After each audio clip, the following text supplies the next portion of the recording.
The rain fell in sheets against the windows of Ashford Manor, each droplet a small surrender to gravity, a tiny defeat that mirrored the one taking place within Eleanor Ashford's heart.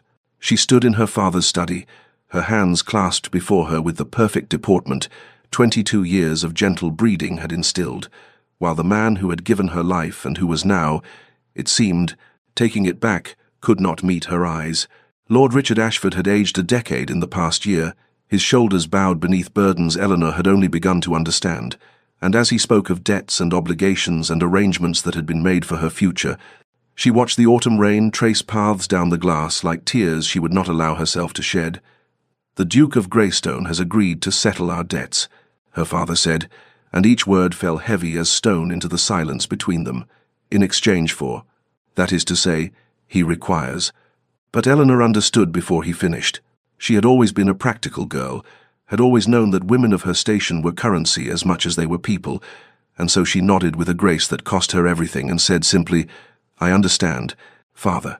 She had dreamed once, in the way young women do, of a husband who might love her, of a home filled with warmth rather than obligation, of children born from affection rather than duty. Those dreams dissolved now like morning mist, insubstantial things that had never truly belonged to her. The contract arrived 3 days later in a leather portfolio, delivered by a stern-faced solicitor who waited in uncomfortable silence while Eleanor read terms that reduced her future to ink and parchment. There was no mention of companionship or regard, no softness in the language that bound her to a man she had never met. The Duke of Greystone required an heir and a hostess. She would provide both. In return, her family would be saved from ruin. It was, the document assured her in its cold legalistic prose, a most equitable arrangement. Eleanor signed her name in careful script, each letter a small death of hope, and as she set down the pen, she caught her reflection in the window, a pale girl with dark eyes that held too much understanding, too much resignation. Outside, the rain continued its relentless fall, and Eleanor thought that perhaps this was fitting, that her wedding should be preceded by such morning skies. She was to be a duchess, her father said with forced brightness. She was to have every material comfort. What she would not have, what the contract made brutally clear in its omissions, was the one thing she had secretly hoped for, the possibility of being loved. But before our lover's fate is revealed, subscribe so you never miss a chapter of romance and scandal. Now, let's begin. The wedding day dawned grey and sullen, as though the heavens themselves disapproved of the union about to take place beneath them. Greystone Cathedral rose from the moorland like a rebuke, all dark stone and narrow windows that seemed to admit light only grudgingly, and as Eleanor's carriage approached through the mist, she thought it looked less like a place of holy celebration and more like a beautiful tomb.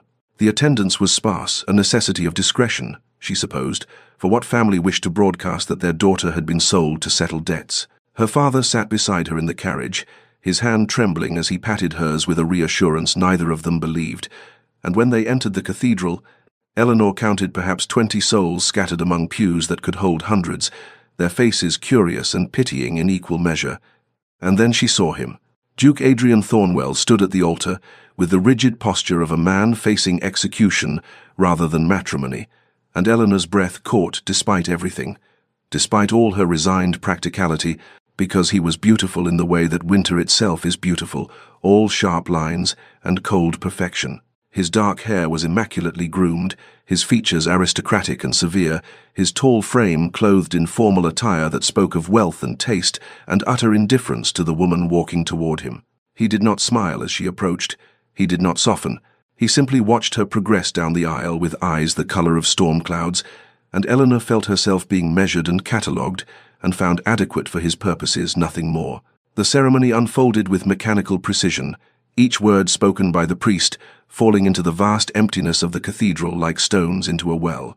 Eleanor made her vows in a voice that did not shake, though her hands trembled as Adrian slipped the ring onto her finger with the impersonal efficiency of a man completing a transaction. His own vows were delivered in a deep voice devoid of warmth, and when the priest pronounced them man and wife, Adrian did not kiss her.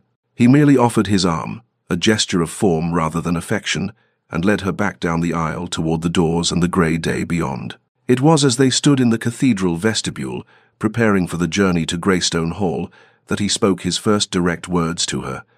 "We should establish an understanding, Lady Eleanor," he said, and the title that should have been replaced by some endearment remained coldly formal. "This marriage is a business arrangement. You will have every material comfort, every courtesy due your position, but you must not." And here his eyes met hers with brutal honesty. "Expect love from this marriage. I cannot give what I do not possess." Eleanor felt something crack inside her chest. Some small, stubborn hope she had not known she still harbored, but she merely inclined her head with the dignity her mother had taught her and said, "I understand, Your Grace." The carriage ride to Greystone Hall stretched before them in silence, miles of moorland passing outside the windows, while inside two strangers sat as far apart as the confines allowed, and Eleanor understood with absolute clarity that she had not married a man but rather a beautiful, impenetrable fortress, and she had not the faintest idea how to breach its walls. Greystone Hall rose before them like something from a Gothic novel, all severe towers and mullioned windows, its grey stone walls seeming to absorb rather than reflect what little light the overcast sky provided. Eleanor had thought the cathedral cold, but it was nothing compared to this fortress of a house, this monument to isolation that was now to be her home. As the carriage rolled to a stop before the imposing entrance, she felt the weight of the building pressing down upon her spirits, and she wondered if happiness had ever existed within these walls, or if the very architecture forbade it. The staff assembled to greet them was as sparse and austere as everything else. A stern-faced housekeeper named Mrs.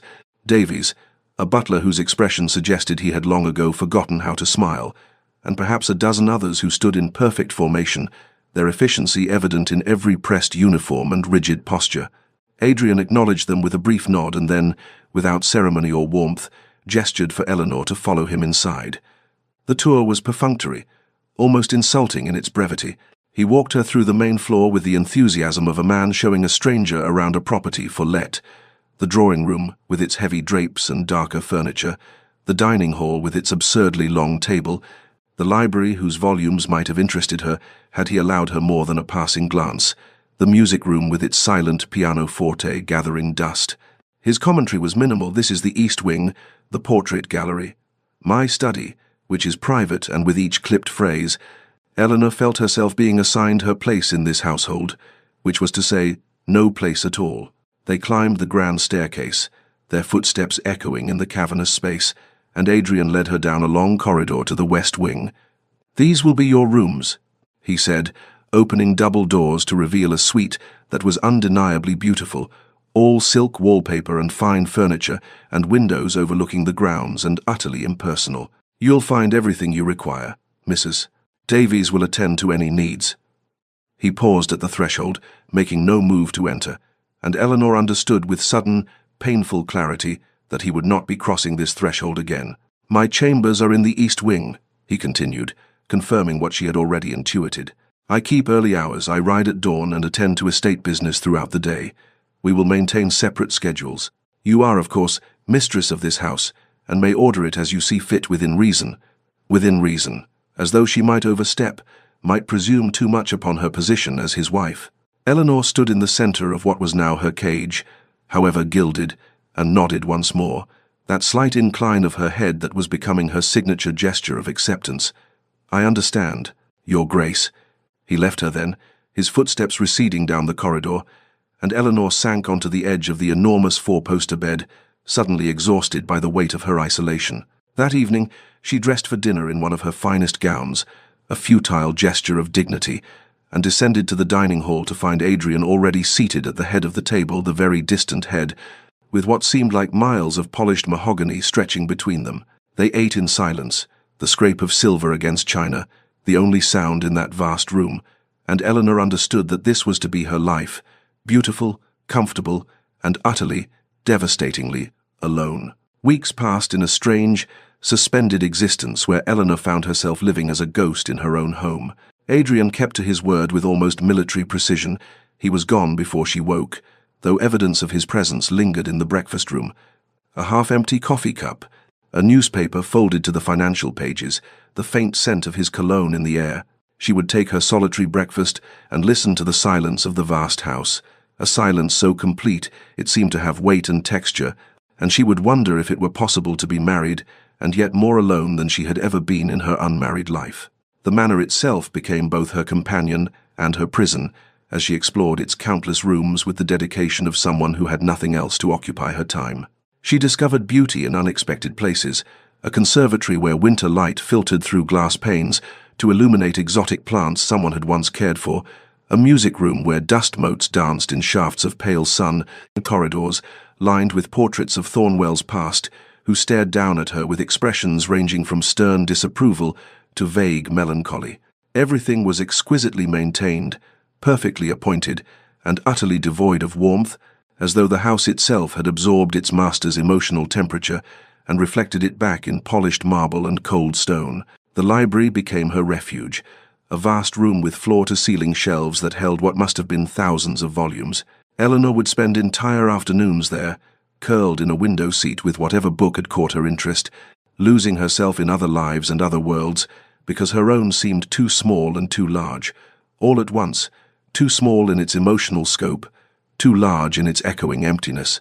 She noticed the books were well loved, their spines cracked with reading, and she wondered who had loved them before her, whose hands had turned these pages, whose heart had sought escape in these same stories. From the library windows, she could see the gardens, or what had once been gardens, now overgrown and wild, though even in their neglect they held a melancholic beauty that called to something in her spirit. Occasionally, so rarely it seemed almost accidental, she would encounter Adrian in the corridors. These meetings followed an invariable pattern.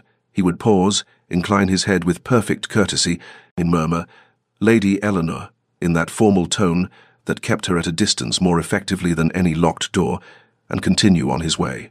She learned to read the subtle signs of his passage through the house, the sound of his study door closing, the murmur of his voice discussing estate matters with his steward, the sight of him through windows riding across the moor on his black stallion, always away, always departing. She wrote letters home, carefully cheerful missives to her father that described the beauty of the manor and the generosity of her husband's provision, lies of omission that cost her more than truth would have. The letters went unanswered. She understood her father's shame was too great, his relief at her sacrifice too profound. She had saved her family by disappearing into this cold, beautiful place, and they were content to let her disappear completely, to pretend she had never existed rather than face what they had done. The library had become Eleanor's sanctuary, her haven from the oppressive silence of the rest of the manor, and she had fallen into the habit of spending entire afternoons there with a kind of desperate constancy, as though the accumulated wisdom of centuries might somehow teach her how to live in this beautiful prison. She was deep in a volume of romantic poetry, Wordsworth's Meditations on Solitude speaking to her own isolation, when the door opened and Adrian entered with the purposeful stride of someone who had forgotten anyone else might occupy the space. He stopped short at the sight of her, genuine surprise, flickering across his features, the first unguarded expression she had seen on his face, and for a long moment they simply stared at each other across the expanse of Persian carpet and leather furniture. "Lady Eleanor," he said at last, and she heard something in his voice that might have been discomfort, as though her presence here was an intrusion he had not anticipated. "I did not realize you. I was unaware you used the library." Eleanor closed her book, marking her place with one finger, and rose with the careful grace that had become her armor against his coldness. "I hope I am not trespassing, Your Grace. You did say I was mistress of the house." Something shifted in his expression. Was it chagrin? "Of course. You misunderstand. I merely meant, I had thought the room unused. It pleases me to know the collection is appreciated." He moved toward the shelves with what seemed like reluctance, or perhaps it was hesitation, and Eleanor noticed for the first time how his hand trailed along the spines of books as though greeting old friends. "You have an extraordinary collection," Eleanor ventured, emboldened by what might have been the first civil exchange they had managed since their wedding day. "I have never seen its equal outside of London." Adrian's hand paused on a volume of Shakespeare, and his voice when he spoke held a quality she had not heard before, something softer, something almost human. "My mother collected them. She was a great reader, spent hours in this room. After he stopped abruptly, as though he had revealed too much, and his hand dropped from the shelf. She had excellent taste. The past tense hung heavy between them, and Eleanor understood that she was glimpsing something he had not meant to show her: a wound, a loss, a piece of the man beneath the ice. "She must have been a remarkable woman," Eleanor said gently, "to have assembled such a collection, to have loved literature so deeply." For a moment, just a breath, just a heartbeat. Adrian's eyes met hers, and she saw something in them that was neither cold nor distant, but rather infinitely sad, infinitely weary. "She was," he said quietly.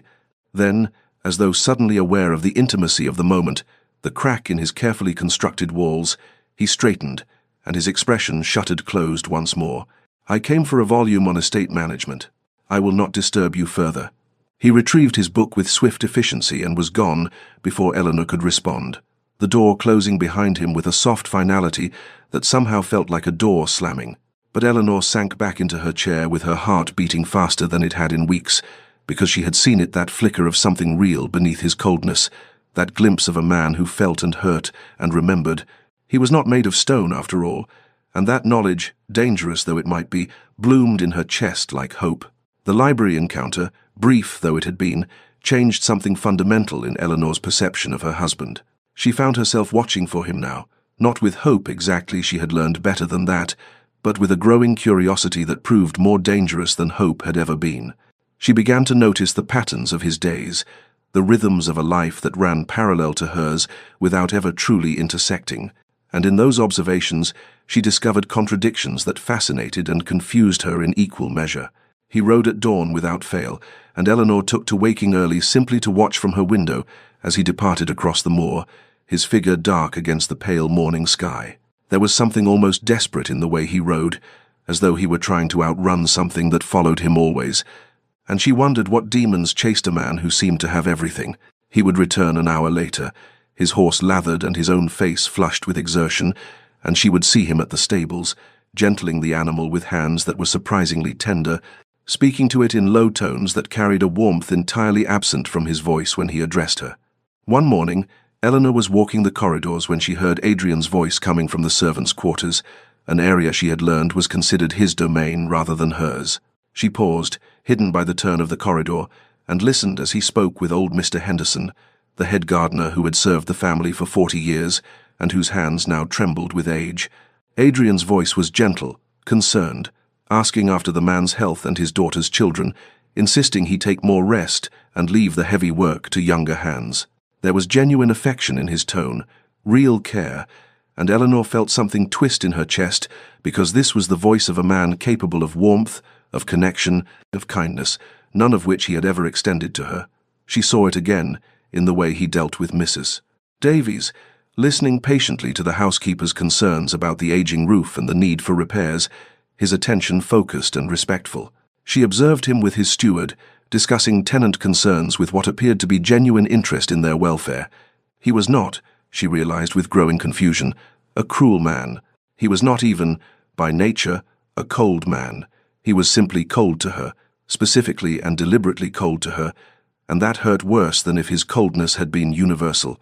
Eleanor spent long hours in the library, no longer reading but staring out at the gardens and trying to understand the puzzle of Adrian Thornwell. What had made him this way? What had carved out the warmth from his heart and left only this shell that functioned beautifully in every capacity except the one that mattered to her? The lost mother, mentioned so briefly, was surely part of it, but Eleanor sensed there was more, some deeper wound that had taught him to lock away whatever capacity for love he possessed. Her curiosity became a kind of torment, because knowing he could be warm made his coldness toward her feel less like inability and more like choice, and she did not know which was worse.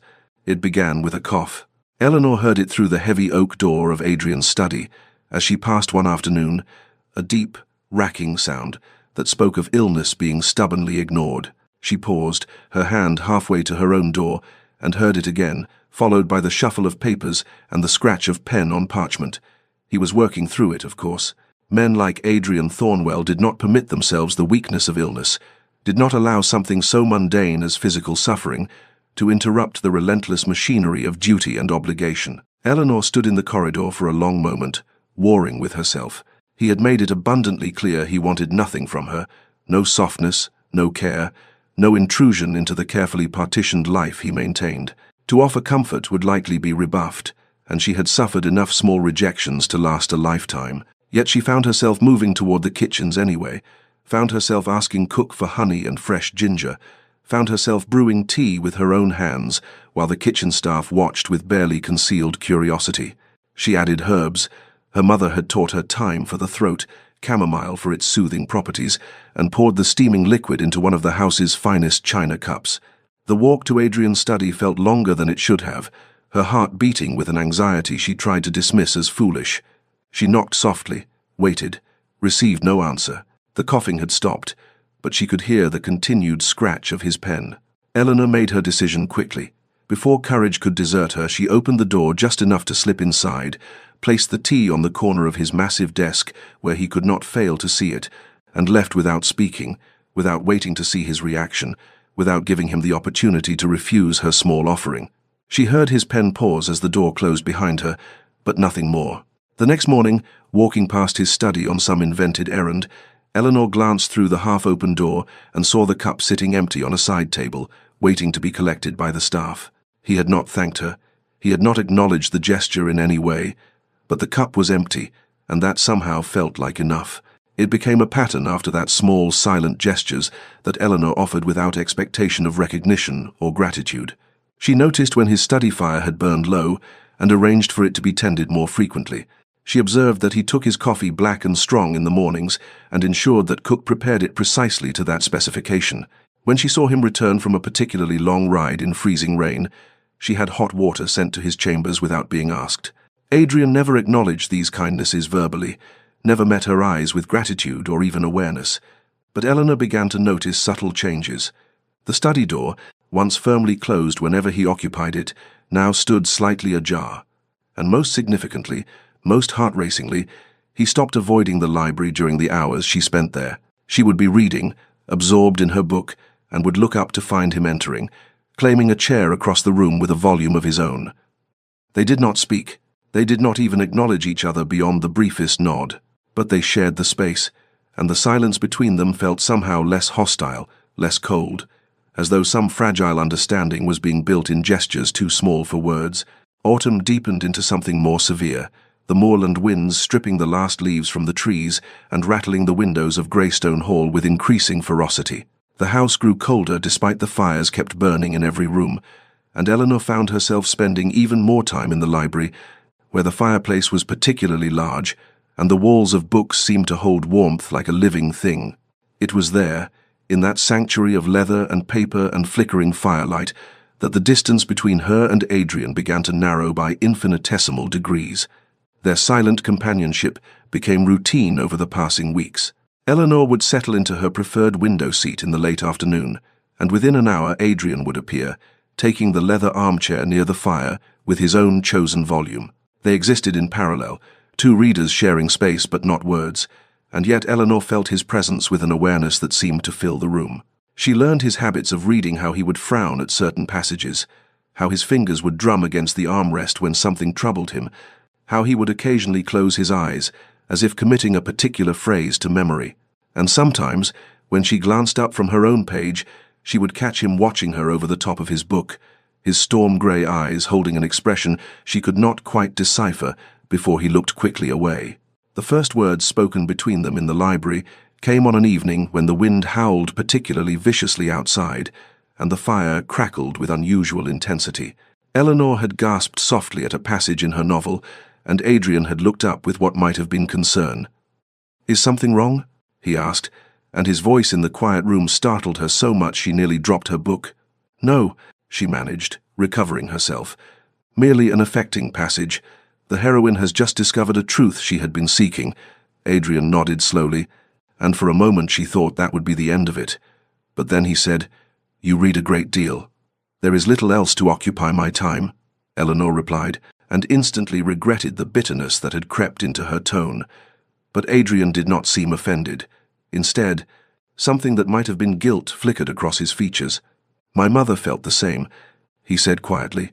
"She said books were companions that demanded nothing but attention." The conversation died there, but something had shifted. Some invisible boundary had been crossed. The next evening, when dinner was announced, Eleanor rose from her chair expecting the usual solitary meal in that vast dining hall. But Adrian rose as well, setting aside his book with what seemed like deliberation. "I will join you," he said, not quite meeting her eyes, "if that is acceptable." Eleanor's heart performed an absurd leap in her chest. "Of course, Your Grace."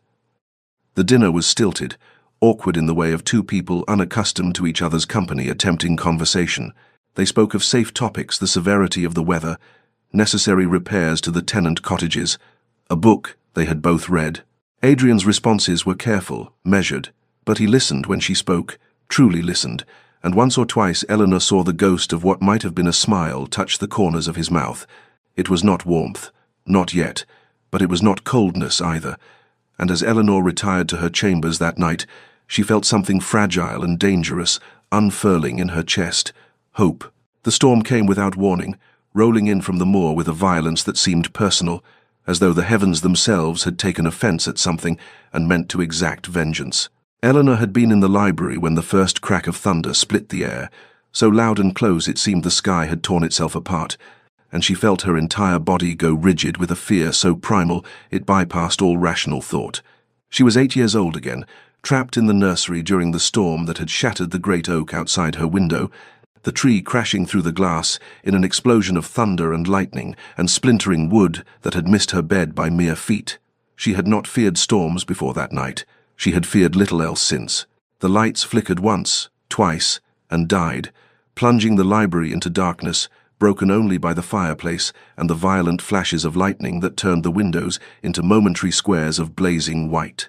Eleanor meant to move, meant to light candles with steady hands and retire to her chambers with dignity intact, but her body would not obey. She sank to the floor beside her chair, her arms wrapped around herself, trembling with each thunderclap, as though the sound were a physical blow.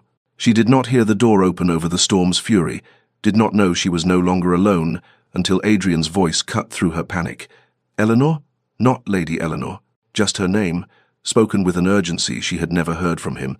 She looked up to find him kneeling beside her, his face illuminated by candlelight. He must have brought it from the corridor, and his expression showed something she had never seen there before. Concern. The storm, she managed through chattering teeth. I know it's foolish, but I cannot. Another crack of thunder, and she flinched violently. Adrian did not hesitate. He sat down beside her on the floor, his back against the chair, and to her utter shock he reached for her hand and held it firmly in his own. "You are safe," he said, his voice steady and calm in the chaos. "The house has weathered worse storms than this. I will not leave you." And he didn't. As the storm raged outside, Adrian stayed beside her on the library floor and did something Eleanor would never have imagined. He talked. He told her stories, his voice low and soothing, painting pictures with words to distract her from the violence outside. He spoke of his childhood at Greystone, of his mother teaching him to read in this very room, of the time he had gotten lost in the East Wing and spent hours convinced the house was haunted before the housekeeper found him. He told her about his horse, Tempest, who was terrified of butterflies but feared nothing else. He described the moor in spring when the heather bloomed, making the landscape purple as far as the eye could see. With each story, Eleanor felt her panic recede, replaced by something warmer, something that had nothing to do with the fire crackling in the hearth. This was the man he had been before, whatever had frozen his heart, this kind, gentle soul who sat on the floor, holding a terrified woman's hand and talked her through her demons. When the storm finally passed and the violence outside gave way to steady rain, Adrian helped her to her feet with a gentleness that brought tears to her eyes. But as soon as she was standing, as soon as the crisis had passed, she felt him withdraw. The walls went back up, the warmth leached from his expression, and he stepped back as though suddenly aware of the impropriety of what had transpired. "Good night, Lady Eleanor," he said formally, and was gone before she could thank him, leaving her alone with the guttering candles and the certainty that she had glimpsed something real, something true, and that nothing between them would ever be quite the same again. After the storm night, something irrevocable had shifted in the architecture of their marriage, and though Adrian had retreated behind his walls, the walls themselves seemed somehow more permeable, less absolute. Their library evenings became not merely routine but ritual, a sacred hour when the Duke and Duchess of Greystone existed not as strangers bound by contract, but as two readers who happened to share a space and, increasingly, their thoughts. The conversations began tentatively, a comment on a book, a question about an author, and observations that required only brief responses, but they grew like vines, slowly, persistently, until Eleanor found herself engaged in discussions that lasted an hour or more. They spoke of philosophy and poetry, of the ideas that moved them and the passages that had shaped their thinking. Adrian, she discovered, had a mind as sharp as it was careful, and he listened to her opinions with an attention that made her feel, for the first time since arriving at Greystone Hall, that she was more than merely decorative. One evening, as they discussed the management of the estate's tenant farms, Adrian did something that stole Eleanor's breath. He asked her opinion, not as a formality, not as a courtesy, but with genuine interest in what she thought. "The southern parcels need modernization," he said, unrolling a map across the library table. "But Henderson believes the tenants will resist change. What would you suggest?" Eleanor had grown up on an estate, had absorbed more about land management than most women were credited with understanding, and she found herself leaning over the map, pointing out considerations Adrian had not mentioned, suggesting approaches that balanced innovation with respect for tradition. He listened intently, his grey eyes focused on her face rather than the map, and when she finished, he nodded slowly.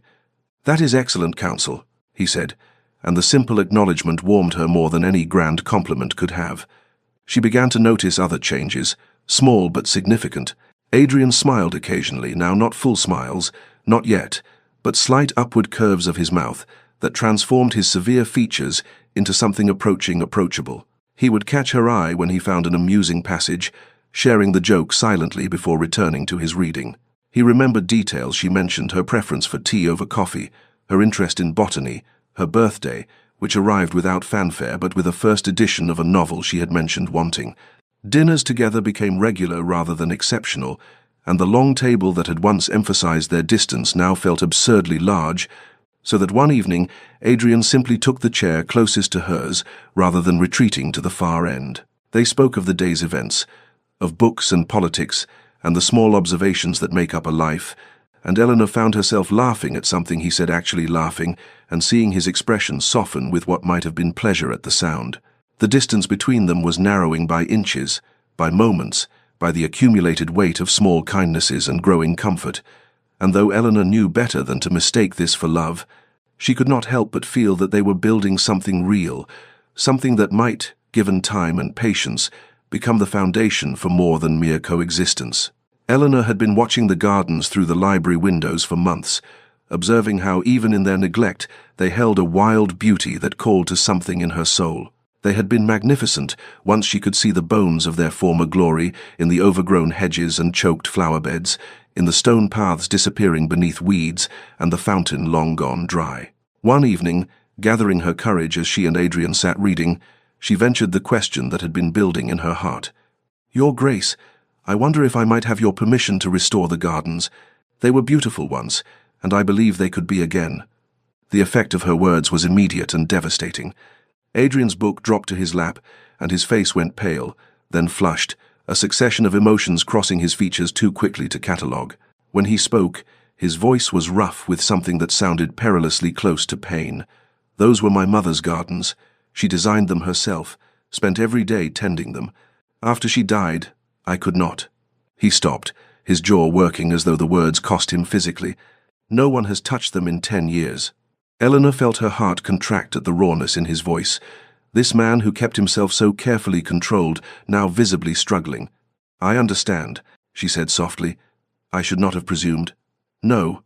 Adrian stood abruptly, pacing to the window to stare out at the darkening grounds. "No, you are right. She would have hated to see them like this, neglected and dying. She always said gardens were living things, that abandoning them was a kind of murder." He was silent for a long moment, his reflection in the glass troubled and distant.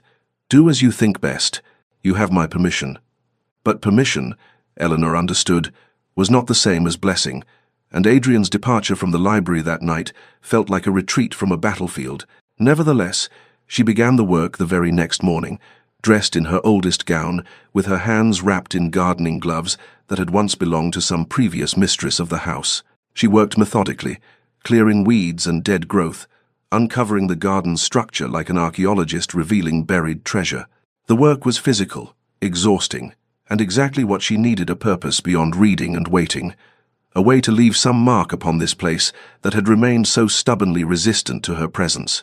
For 3 days she worked alone, and then on the 4th, she looked up from her task of clearing an overgrown rosebed to find Adrian standing at the garden's edge, jacket discarded, shirt sleeves rolled to his elbows. Those roses were her favorites. he said quietly, and without another word, he knelt beside her and began to help.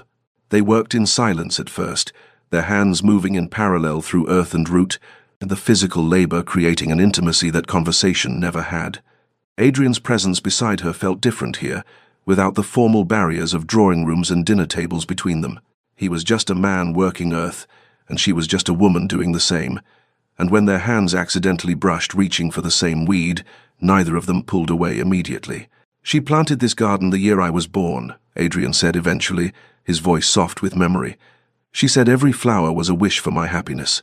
Eleanor looked at him, at this man kneeling in the dirt of his mother's garden, with soil on his hands and something like peace on his face, and felt her heart turn over in her chest. The evening it happened, they had been working in the gardens all day and had come to the library still flushed from exertion, soil still beneath their fingernails despite washing, something loose and unguarded between them that the physical labor had created. They took their usual seats, but somehow Eleanor found herself in the chair beside Adrian's rather than across the room, and he did not move away, did not retreat to a safer distance. The fire crackled between them, and the autumn darkness pressed against the windows, and when Adrian spoke, his voice was lower than usual, more intimate. "I have not thanked you properly," he said, "for restoring the gardens, for caring for something that mattered to her." Eleanor turned to find him watching her with an intensity that made her breath catch. "They are beautiful. They deserve to be loved." "As do most things," Adrian said quietly, and something in his tone suggested he was no longer speaking only of gardens. The conversation that followed was unlike any they had shared before, raw and real, and achingly honest. Adrian spoke of his mother's death when he was 17, how it had felt like the world had lost all color and warmth. Eleanor shared her own losses, the loneliness of growing up as an only child in a house more concerned with appearances than affection. They spoke of fear, his fear of caring too deeply, her fear of never being cared for at all, and with each confession, the space between them seemed to shrink until Eleanor could feel the warmth radiating from his body and could count the firelight reflections in his grey eyes. "I have been alone so long," Adrian said, his voice barely above a whisper, "that I had forgotten what it felt like to want something beyond mere survival." His hand moved toward hers where it rested on the arm of her chair, his fingers reaching, trembling slightly, and Eleanor's heart stopped beating as she watched the distance close between them, felt the moment stretching out with unbearable tension. She could see everything in his face, desire and fear, and something that looked desperately like longing, and she held perfectly still, and afraid that any movement might shatter whatever fragile thing was forming between them. Their fingers were inches apart, then less than inches, and Eleanor could feel the heat of his skin without even touching, could hear his breathing change, and could see Adrian jerked his hand back, as though burned, and stood so abruptly, his chair scraped across the floor. "Forgive me," he said, his voice ragged, his face stricken. "I should not have. This was inappropriate. I apologize." And he was gone, striding from the library with something like desperation in his movements, leaving Eleanor sitting alone with her hand still extended toward empty air and her heart breaking in ways she had not known possible. She sat there for a long time after, staring at the fire through tears she refused to let fall, understanding with devastating clarity the pattern that had emerged. Closeness followed by retreat, a warmth followed by cold, hope offered and then snatched away. And she understood something else, something that made everything infinitely worse. She had fallen in love with him. Completely, irrevocably, hopelessly in love with a man who would not, could not, let himself love her back. Eleanor avoided the library the next day, unable to bear the thought of sitting in that space where hope had bloomed and died in the span of a breath. She wandered the manor instead, aimless and aching, until she found herself in the morning room where Mrs. Davies was supervising the arrangement of fresh flowers, blooms from the restored garden, Eleanor realized with a pang. The housekeeper looked up at Eleanor's entrance, and something like compassion crossed her usually stern features. "Your Grace," she said, then hesitated in a way that suggested she was debating with herself. "Might I speak plainly?" Eleanor, too weary for formality, simply nodded. "Mrs." Davies dismissed the maid with a gesture and turned to face Eleanor fully. "I have served this house for 30 years. I watched the young master grow from boy to man. I was here when—" She paused, choosing her words carefully. "I was here when he married his first wife." The words hit Eleanor like a physical blow. First wife. Of course, how had she not known? But even as she thought it, She understood no one had spoken of it. No portraits hung in the public rooms. No traces remained of another duchess who had lived and loved in these halls. Catherine was her name. Mrs. Davies continued, her voice soft with old grief. A lovely girl, full of light and laughter. His Grace adored her. I have never seen a man so completely in love. They had been married 2 years when she fell pregnant, and he was beside himself with joy. Eleanor felt something cold settling in her stomach, knowing already how this story must end. The birth went wrong. The physicians could not save her, nor the child. His Grace. He sat with her body for 2 days, would not leave her, would not eat or sleep. When they finally took her away to prepare for burial, I thought he might follow her into death, so grey and lifeless did he become. Mrs. Davies's eyes, when they met Eleanor's, held decades of witnessed sorrow. He blamed himself, Your Grace, said he had killed her by getting her with child. By loving her so much he had wanted to create life with her. He stood at her grave and vowed he would never love again, would never subject another woman to that risk, would never open his heart to that kind of loss. Eleanor's hand found the back of a chair, gripping it for support as the full weight of understanding crashed over her. That was 3 years ago, she whispered. 3 years, Mrs. Davies confirmed. When his debts mounted, Catherine's illness had cost him dearly, and his grief made him careless with estate management. The solicitors proposed a marriage of convenience, a young woman whose family needed saving, an arrangement that required nothing of his heart. He agreed because he believed he could keep you at a distance, could fulfill his duty without. She trailed off, but Eleanor understood, without risking his heart, without loving, without losing again. But I have watched him these past months, Mrs. Davies said gently. I have seen him struggle against what he feels for you. I have seen him retreat every time he begins to care, every time the walls he built begin to crumble. He is terrified, Your Grace, terrified of losing you as he lost her. Eleanor sank into the chair, her vision blurring with tears she could no longer contain. Understanding brought no comfort, no relief, it only made everything worse, because now she knew the truth. Adrian was not incapable of love. He had loved once, deeply and completely, and it had destroyed him.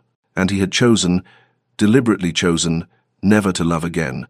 And Eleanor, kind, patient Eleanor, who had fallen hopelessly in love with her own husband, was the woman paying the price for another woman's death. Winter arrived at Greystone Hall with a cruelty that felt personal, the moor turning white and bitter, the manor itself seeming to contract against the cold, as though even stone and mortar could feel the chill. Eleanor watched the first snow fall from her window and felt something inside her break with a finality that was almost peaceful, the way ice breaks, clean and absolute. She could not do this anymore. She had tried. God knows she had tried with every ounce of patience and kindness she possessed, had loved a man who refused to be loved, had waited for a heart that had deliberately locked itself away. Understanding why Adrian could not love her made it no easier to bear, and Eleanor realized with sudden clarity that she had been living as a ghost in her own life, haunting the edges of a man's existence while her own vitality slowly drained away. She deserved more than this. Not wealth, not title, not comfort. Those things meant nothing when weighed against the simple human need to be seen, to be valued, to matter to someone. And she did not matter to Adrian, not in the way she needed to, not in the way she had foolishly allowed herself to hope for. He might care for her in his careful, distant way, might enjoy her company and appreciate her efforts, but he would never love her, and Eleanor could no longer survive on the crumbs of almost affection he offered between his retreats. The decision, once made, brought a strange calm. She would leave, she would return to her father's house, face whatever shame or difficulty awaited her there, and begin the work of rebuilding a life that belonged to her rather than existing in service to someone else's fear. That night, unable to sleep, Eleanor sat at her writing desk and composed a letter by candlelight, her hand steady despite the tears that fell onto the paper and blurred the occasional word. She wrote with honesty but without cruelty, explaining that she could no longer remain in a marriage that was killing her by inches, that she understood his pain but could not continue sacrificing herself to it, that she hoped he would find peace but could not wait indefinitely for him to find it. She did not write that she loved him, that truth seemed too raw, too vulnerable to commit to paper. She sealed the letter with wax that looked like drops of blood in the candlelight and set it on her dressing table where he would find it. Then, as dawn broke grey and cold over the moor, Eleanor began to pack. Her hands moved methodically, folding gowns and gathering books, placing her few treasured possessions into trunks that would carry her away from this beautiful, lonely place. Each item felt weighted with memory: the shawl she had worn during library evenings, the gardening gloves now stained with soil from the garden she had loved back to life, the first edition Adrian had given her for her birthday. She packed them all with quiet tears streaming down her face, mourning not what had been but what would never be, folding away a life she had hoped for but could not have. Adrian came to her chambers unexpectedly, without knocking, which he had never done in all the months of their marriage, and Eleanor looked up from the trunk she was packing to find him frozen in her doorway, his face a study in incomprehension. For a long moment neither of them moved, and she watched as his eyes traveled from her tear-stained face to the open trunks, to the half-empty wardrobe, to the letter sitting on her dressing table with his name written in her careful script. He moved toward the letter as though in a trance, his hand trembling as he picked it up and broke the seal. Eleanor stood silent, her heart pounding, as he read her words she had chosen so carefully to be honest, but not cruel, to explain without accusing, to free them both from this prison of half-love and careful distance. She watched his face as he read, watched the color drain from it, watched something that looked like devastation replace his usual careful control. When he looked up at her, his grey eyes were wild with something she had never seen there before: fear. "What are you doing?"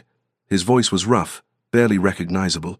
Eleanor lifted her chin, calling on reserves of dignity she had not known she possessed. "I am leaving, Adrian. I cannot stay here any longer." She used his given name deliberately, a small rebellion, a claim to the intimacy he had always denied her. "I cannot continue to live as a ghost in my own marriage, to exist on the periphery of your life while my own withers away." "You cannot leave," he said, and it sounded less like a command than a plea. "We have an arrangement, a contract that is killing me," Eleanor interrupted, her voice steady despite the tears threatening to fall again. "I have tried. God knows I have tried to be what you needed. I have been patient, I have been quiet, I have asked for nothing, but I cannot do this anymore. I cannot love you from a distance while you keep your heart locked away in a tomb." Adrian flinched as though she had struck him. "I told you from the beginning not to expect love from this marriage. You agreed to those terms." "And I do not expect love," Eleanor said, and her voice broke slightly on the words. "I have learned that lesson well enough, but I find I cannot live without even affection, Adrian. Without warmth or regard or the simple acknowledgement that I exist as more than a convenient solution to your financial difficulties. You have been kind to your servants, gentle with your horses, but to me, your wife, you have been nothing but a series of walls and locked doors." She turned back to her packing, unable to bear the look on his face any longer. "I release you from whatever guilt you might feel. This is not your fault you were honest about what you could not give me. The fault is mine for hoping that honesty might change." Adrian left her room so abruptly he nearly stumbled, and Eleanor heard his footsteps echoing down the corridor with something like desperation in their rhythm. She stood trembling in the center of her chambers, her hands shaking so badly she had to clasp them together to still them, and tried to return to her packing with some semblance of composure. But the clothes she folded now were crumpled by her tears, and she finally abandoned the pretense, sinking onto the edge of her bed to gather what remained of her strength. She would finish packing, she would order a carriage, she would leave this place and never look back. She had to. Survival demanded it. When she had composed herself enough to stand, Eleanor lifted one of her smaller trunks and carried it toward the door, intending to have it brought down to the entrance hall. But when she reached the door to her wing, the door that led to the main corridors of the house, she found it locked. She tried the handle again, certain she must be mistaken, but it would not turn. A cold understanding began to creep through her veins as she set down the trunk and walked quickly to the servant's stair at the other end of her wing. Locked, the door to the balcony that overlooked the gardens. Locked, every exit from her chambers, every possible egress, secured against her. Eleanor felt rage rising in her chest, hot and righteous, and she gathered her skirts and began pounding on the main door, calling out for staff, for anyone who might hear and explain this madness. But no one came, and finally Eleanor understood with absolute clarity what Adrian had done. She found him in the main entrance hall, standing before the great doors as though guarding them, and his appearance shocked her, his hair disheveled where he had run his hands through it, his cravat loosened, his eyes wild with something that looked perilously close to madness. When he saw her descending the stairs, she had found a servant's passage that remained unlocked. He straightened, but did not move from his position, blocking the exit. "I have locked every door," he said, and his voice was raw, stripped of all its usual careful control. "Every exit from the house. You cannot leave."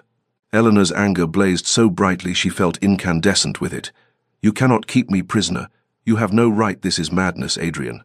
You must unlock these doors immediately." "I cannot." He took a step toward her, and she saw that his hands were shaking, that his entire body trembled with emotion he could no longer contain. "I cannot let you go." "You have no choice," Eleanor said, her voice deadly quiet now, more dangerous than shouting. "I am not your property to lock away. I am a human being, and I am leaving, and you will unlock these doors, or I swear I will find a way out if I have to break every window in this house." "Eleanor, please, do not Eleanor me now. After months of Lady Eleanor and careful distance, you have made it abundantly clear that you want nothing from me, that I am merely an obligation you fulfill with gritted teeth, and I will not stay where I am not wanted. But you are wanted." The words burst from him like a confession torn from his soul. "God help me. You are wanted, you are needed, and I cannot let you walk out of my life when you have become the only light in it." Adrian's face crumpled, every carefully constructed wall collapsing at once, and Eleanor watched in stunned silence as this man, who had been nothing but controlled composure for their entire marriage, fell apart before her eyes. He sank onto the bottom step of the grand staircase, as though his legs would no longer support him, his head in his hands, and when he spoke his voice was broken, raw with years of suppressed grief and fear. "Catherine died in my arms," he said, the name of his first wife falling between them like a stone into still water. "She bled to death while I held her and could do nothing to save her or our child. I loved her so completely that when she died, I thought I would die too. I wanted to die, and when I survived, when I woke each morning to find myself still breathing, I vowed I would never love again, would never give my heart so completely that losing it could destroy me." He looked up at her then, and his grey eyes were swimming with tears he made no attempt to hide. "And then you came, you with your quiet dignity and your patient kindness, your gentle presence that asked nothing of me and somehow gave me everything. I tried so desperately to keep you at a distance, to maintain the walls I had built, but you slipped through them anyway, in the library, in the gardens, in 1,000 small moments when I forgot to guard my heart." Eleanor felt her own tears falling freely now, her anger dissolving into something more complex, more painful. "I felt you settling into my soul like light returning after endless winter," Adrian continued, his voice breaking. "Your tea left in my study, your restoration of my mother's gardens, your laughter when I managed to say something amusing, the way you looked at me as though I were not a monster but simply a man. I was terrified. Terrified that if I let myself love you, I would lose you as I lost Catherine, that God or fate, or whatever cruel force governs the universe, would take you from me as punishment for daring to love again." He stood abruptly, crossing the space between them, and Eleanor could see him trembling. "So I pushed you away every time I felt myself getting too close, every time my heart tried to open to you. I told myself I was protecting you, protecting us both, but I was wrong, so desperately, devastatingly wrong, because pushing you away means losing you anyway, and I cannot." His voice broke completely. "I cannot survive losing you, Eleanor. I love you. God help me.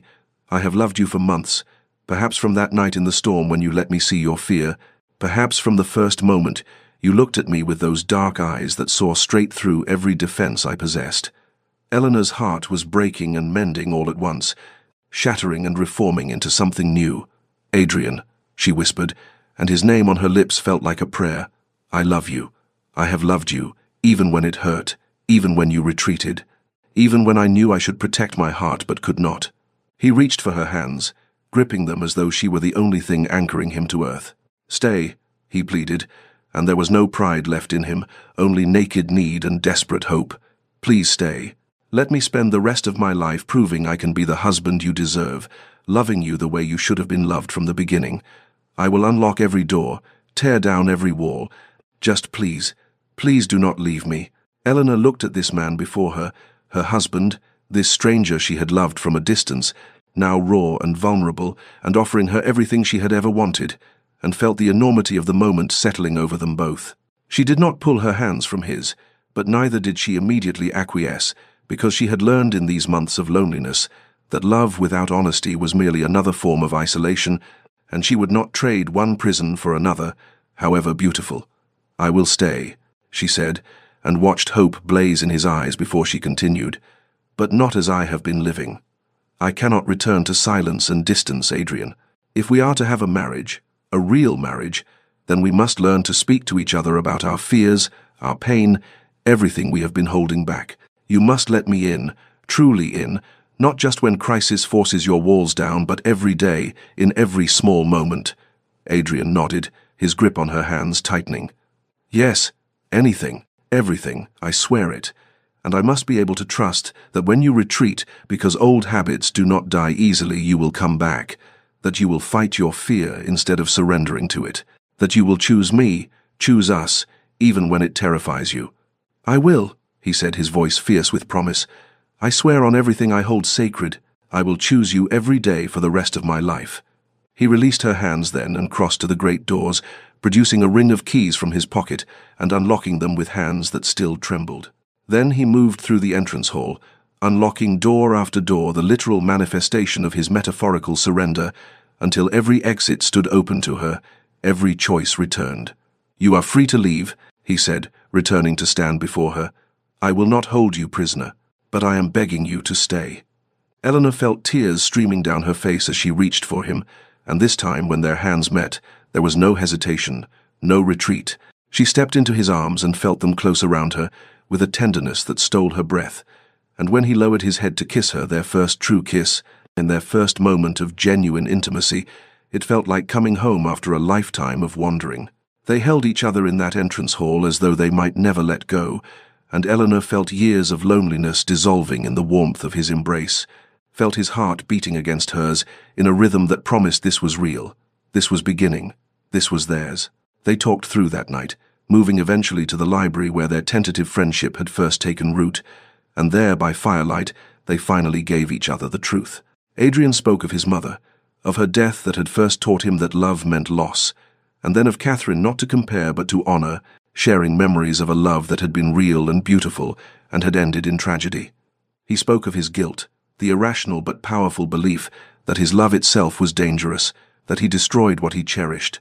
Eleanor listened and held his hand, and finally understood the depths of the wound she was asking him to heal. And she shared her own story, the loneliness of her childhood, her father's betrayal in selling her to save himself, the months of living as a ghost in this house, loving a man who would not love her back.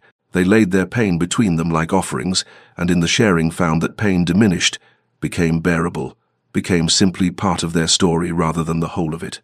Dawn broke grey and soft over the moor, and Adrian and Eleanor sat together watching the light return, their hands intertwined, their hearts finally, tentatively open to each other, and the beginning of something real and true and hard-won, unfolding between them like the promise of spring after the longest winter. Spring arrived at Greystone Hall like a benediction, transforming the moor from its winter grey to a riot of colour that seemed to mirror the transformation within the house itself. The manor that had once felt like a beautiful mausoleum now rang with life windows thrown open to admit sweet air, fires burning cheerfully rather than merely functionally, and most remarkably, the sound of laughter echoing through corridors that had known only silence for too long. Eleanor stood in the gardens on a morning bright with possibility, her hands deep in earth as she planted new roses beside the ones they had restored together, and felt Adrian's arms encircle her waist from behind, his chin resting on her shoulder in the easy affection that had become their language.